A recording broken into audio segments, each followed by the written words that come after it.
Good morning, good morning, good morning, and happy Friday. I am super pumped because my daughter, excuse me, River is off school. And why is this awesome? You know why it's awesome? Because I get to spend this time with her and I don't have to worry about punching some clock, right? I don't have to worry about that. And I'm able to actually, wear mom earrings. Oops, I just wear mom earrings. And, today we're going to talk about business. Oh, look, I'm breaking up a little. We're going to talk about business. I'm going to talk to her about developing her own business. Yeah, she's 12. Yeah, she's going to get a job. But the truth is that she needs to learn now about money. And that's really good for another day. But today we're talking, you and me, about self-sabotage and what that looks like, and how to overcome that, and how to not embrace self-sabotage as though it's the most because it can be destructive. And so when we're thinking about this, when we're thinking about sabotage, and we're thinking about screwing ourselves over and all of that, then it's no good, right? Then we feel like, well, we're just failures, we're just losers. And then we get into this mental, good morning, Cheryl, then we get into this mental, repetitive state of lies that we end up telling ourselves, that we embrace as truth. And it looks like I'm frozen, but I'm talking. Hey, Andrea, I haven't seen you in forever. I hope that life is treating you beautifully. If you can see me, let me know, because it looks like I'm frozen. It looks like I'm frozen. And so self-sabotage, what does this even mean? Okay, so for some of us, this is what it looks like. So let's just get into reality.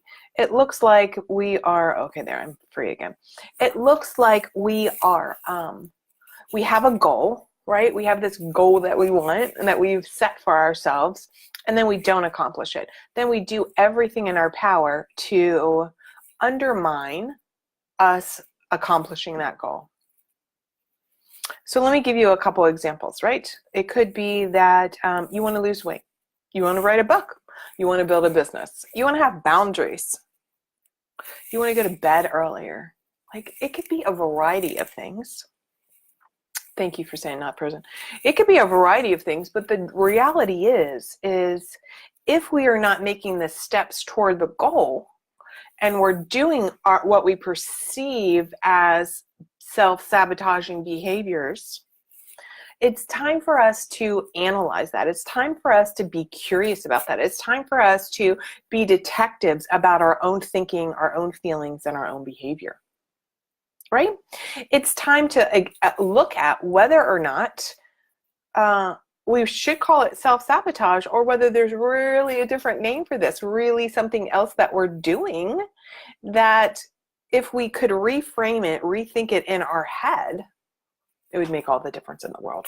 How many of you would love, and thank you for watching. So let me say, if you're watching live, thank you, welcome. Share this with a friend. And actually, I realize I'm posting this in a group, so you can't share. Invite some of your girlfriends. When we get off this live, invite some of your girlfriends. I'm broadcasting this from the Bold, Brave Women Ready to Make Shit Happen group. And within that group, you can go to the members area and you can click and invite some of your friends. What women do you know in your life? Your mother, your sister, your colleagues, your cousins, your aunts. Who do you know in your life who really needs to hear that they are powerful beyond their believing right now in this moment? They just forgot how powerful they are. In this case in point, with this self-sabotage.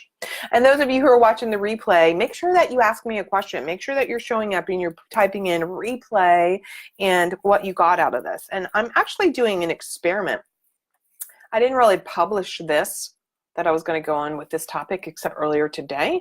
And we're looking at different broadcast software. So right now, I'm experimenting with you to see how many people are actually going to be pulled on to this live versus when I advertise it or when I show it. So thanks for being here. I appreciate you. So let's get right into it. What if instead of thinking about sabotage as undermining yourself and beating yourself up and being critical to yourself and being in that place of like, oh my God, I can't believe I did that. What was I thinking?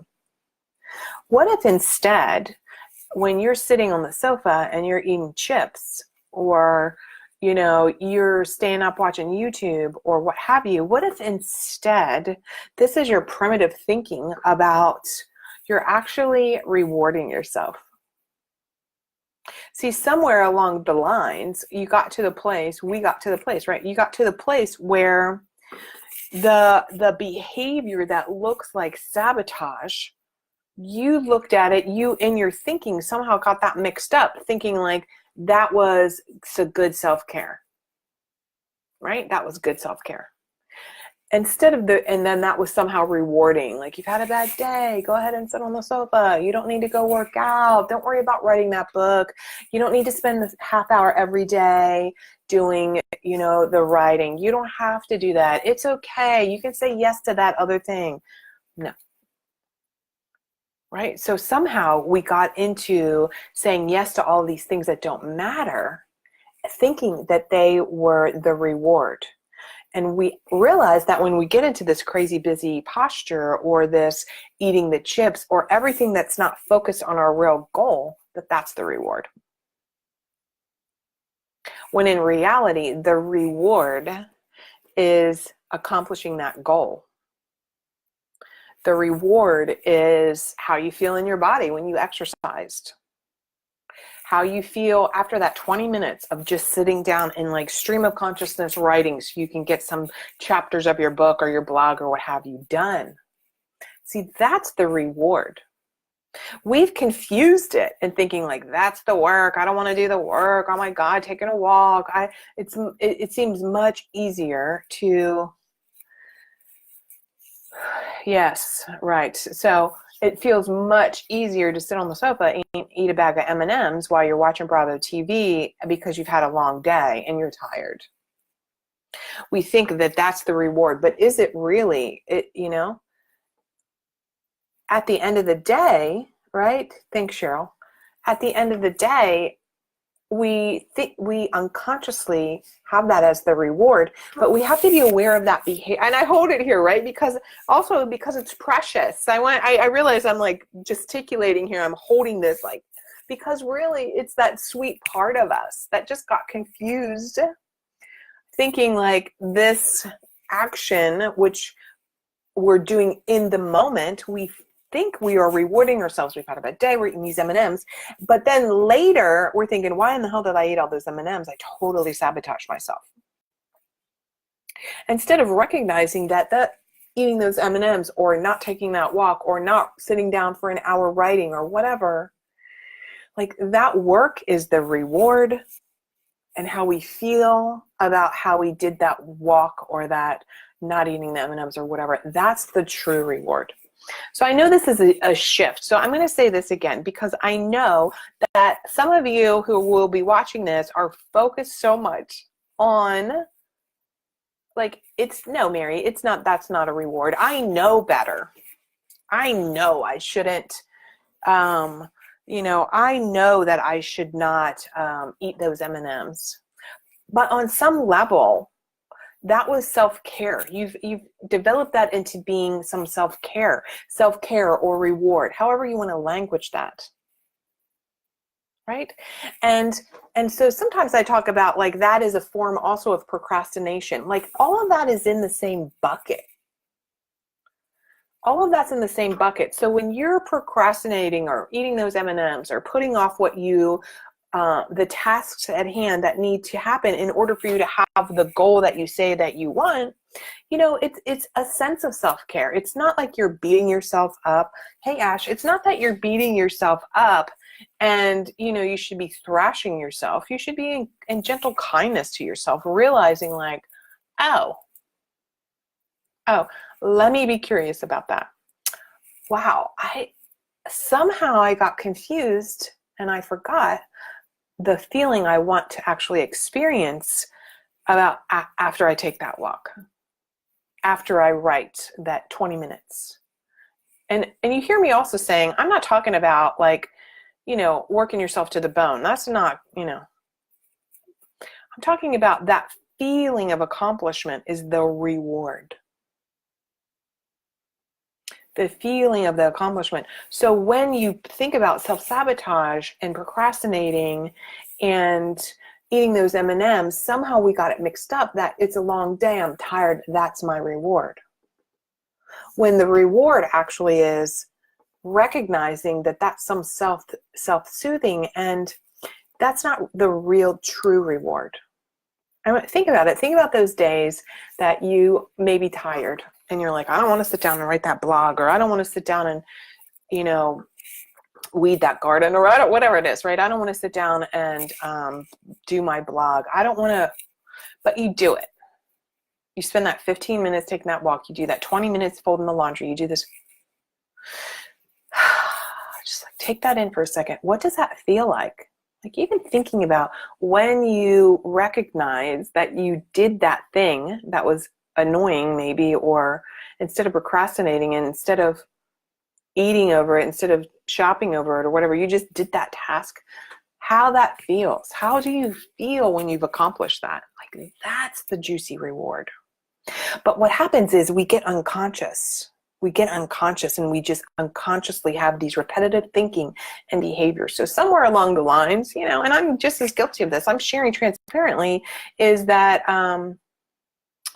Cheryl says the feeling is the reward, not the yes, exactly. So we look at that self-soothing activity. If we can kind of look at that, like in a sense, that's kind of a mixed up self-care. So it's not like self-sabotage. That sounds so horrible, doesn't it?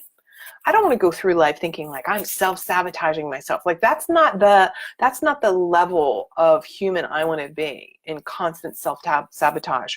I choose consciously not to look at my behavior, look at myself, look at my results as though, I'm just screwing myself up and I deserve, and then thrashing myself. I look at it more like, gosh, that's really curious. Like I have been working out all the time. I wonder why I sat down and ate them chips, or wonder why I, let that laundry pile up, or whatever it is. Like, it only takes like 10 minutes. Sometimes, some of these things that if we just became conscious of it, it doesn't even take that much time. That's the shift. That's the shift I want you to have also. Sometimes these things, putting the bag of chips down or taking that 15-minute walk, like all of these things don't take that much time. And why that's good news is when you're able to shift that and just go ahead and do those things, the feeling inside of feeling good about yourself and thinking inside like, yeah, I did it, that being the reward, that lasts longer. And actually you're able to reprogram your brain wanting more of that. Wanting more of that. We have programmed our brains to eat those chips because we've got it mixed up that that's the reward, but in the end I'm sabotaging myself, and then you beat yourself up and you beat yourself up, and that becomes the repetition. That becomes the behavior. That becomes the thoughts and feelings and actions and your results. And you don't want more of that. We don't want to be beating ourselves up. We don't want to be talking negatively to ourselves. Like that person, that part of us that is trying to be in self-care, even if it's not like effective, like there's something tender about that. Like that, you got that way. You designed that. You created that like moment of self-care that you now as an adult, like look at it as like sabotage. You did that out of like love for yourself. Now it's just a bad habit. Hey, that's easy. Okay, it's simple. It's not always easy. Let me just change that. So how can you change your thinking? So this is about consciousness. So I want you to think about right now, I want you to take a moment. Let me read what, it's way easier to avoid the hard stuff, especially when life in general is hard. And so, Cheryl, that's a thought, right? So that's a thought that you can shift. It's way easier to avoid the hard stuff. What is the hard stuff, right? I don't know what the hard stuff is, because, I want you to think about it this way. And this is what I do with my live coaching clients. And this is why it's like, it's high level, when we work together, we radically shift your thinking. I want you to recognize that, frankly, I believe it's harder to not do the hard stuff. You said it's easier to avoid the hard stuff. To me, it's harder now. It's harder to avoid the hard stuff. And first of all, like, what does that even mean, hard stuff, right? And why is, especially when life in general is hard? See, that's a shift that needs to happen. That's just your thinking. What would happen? Like, I want you to say, everybody say this in your head, like, life is hard, life is hard, life is hard. Jesus Christ, life is hard. Life is hard. Like, even saying that now within my body, I don't like the sensation within my body. I don't like the feelings that that brings up for me. And if I did this every day and I started my day, life is hard, Christ, life is hard, what result do you think I would have? What would my behaviors say? My behaviors would support that, right? My behaviors would be like, well, life is hard. I feel like shit. Let's not do anything, because why bother? What if you shifted that, right? And you started recognizing that, to me, the harder thing is not doing that hard thing, because I don't like the feeling of not doing anymore, right? I don't like the feeling of procrastinating. I don't like the feeling of putting off. I don't like the struggle that comes with putting off things. See that shift, right? See that shift? I don't walk through life saying in my head, thinking life is hard, life is hard, life is hard. I walk through life like, holy shit, life is great. Now, are there moments of up and down? Of course, life is like, but the truth is I'm alive and I'm not dead. I get to choose in my thinking how I want to feel during the day. And I want to feel good. I want to feel happy. I want to feel like, yeah. That comes from my thinking. It comes from my thinking. So Cheryl says, for myself and even my clients, hard stuff would be the single parent, the sole responsibility, the worrying about money.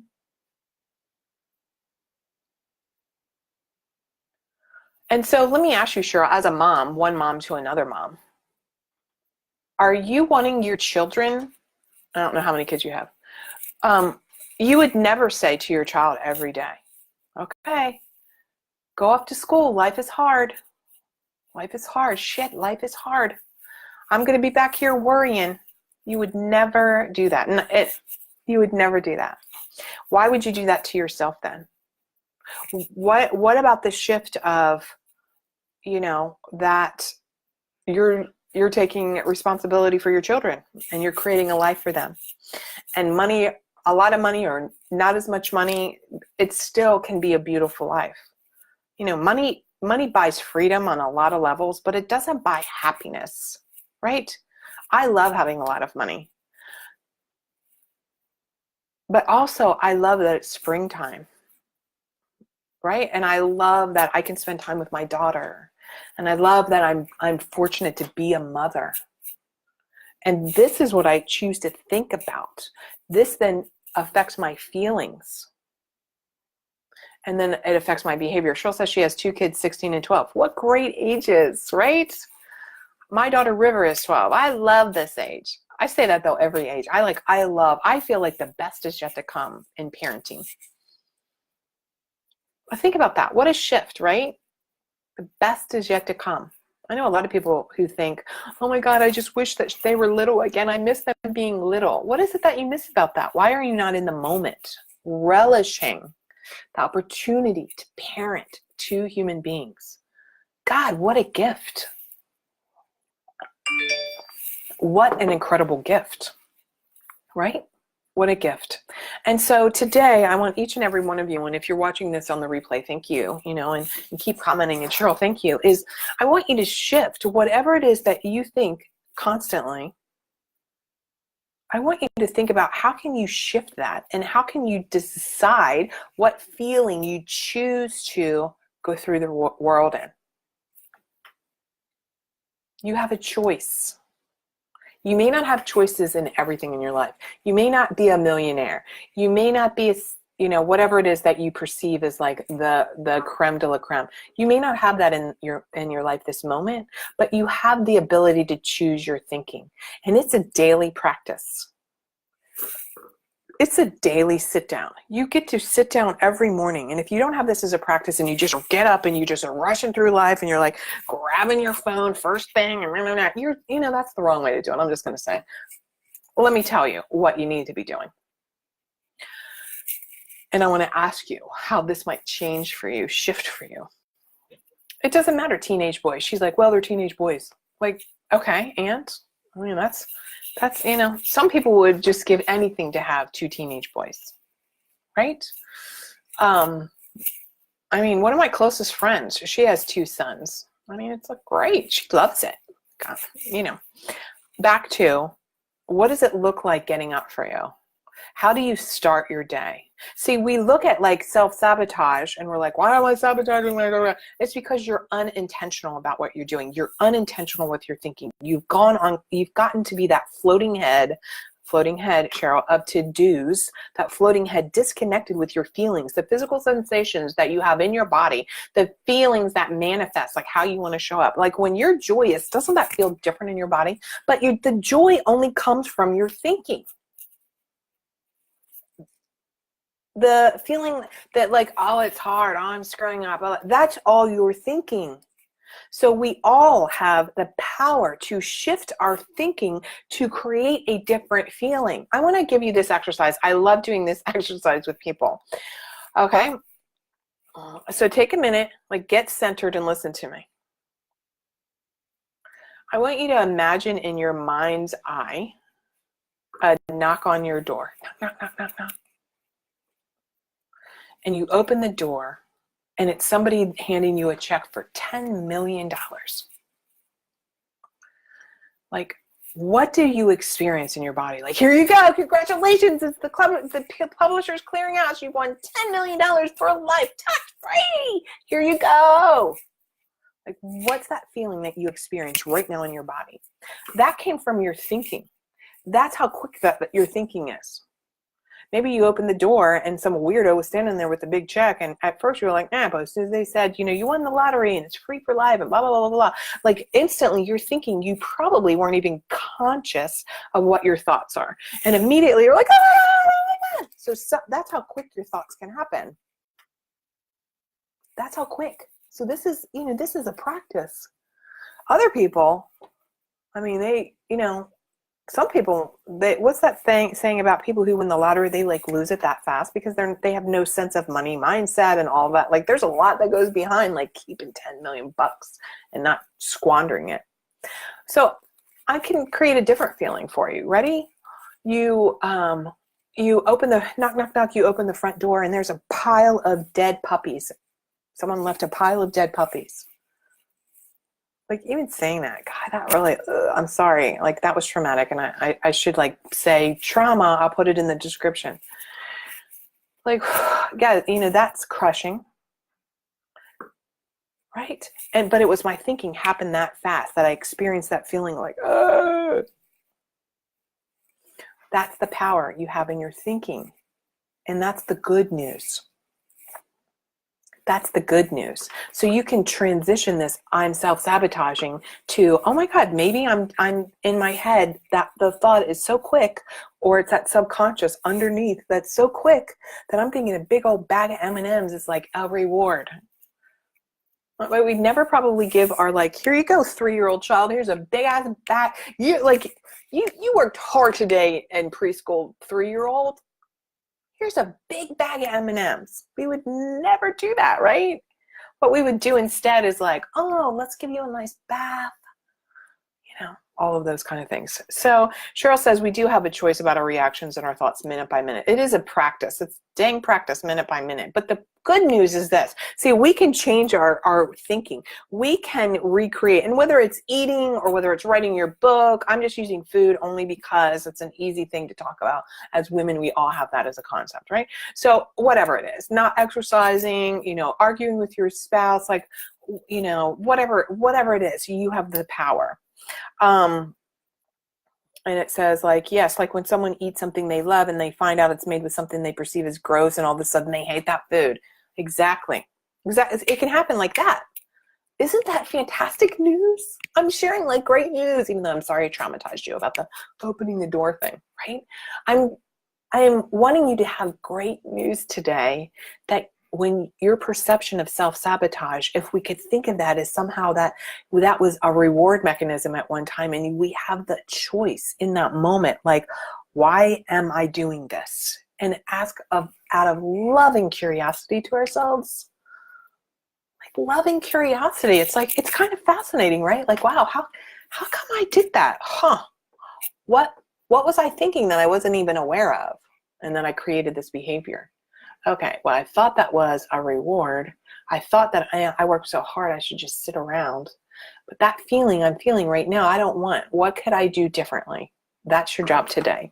So that's enough on that topic. And because I could keep talking about this because it's so juicy, and we will continue to talk about this because I want you to know that you have that power. You have the power to shift your thinking, which will change your feelings, which will create new behaviors, which will allow you to have new results. And the goal here for me with you is to be brave enough and bold enough to create your own regret-proof life. See, this work is about regret-proofing your life.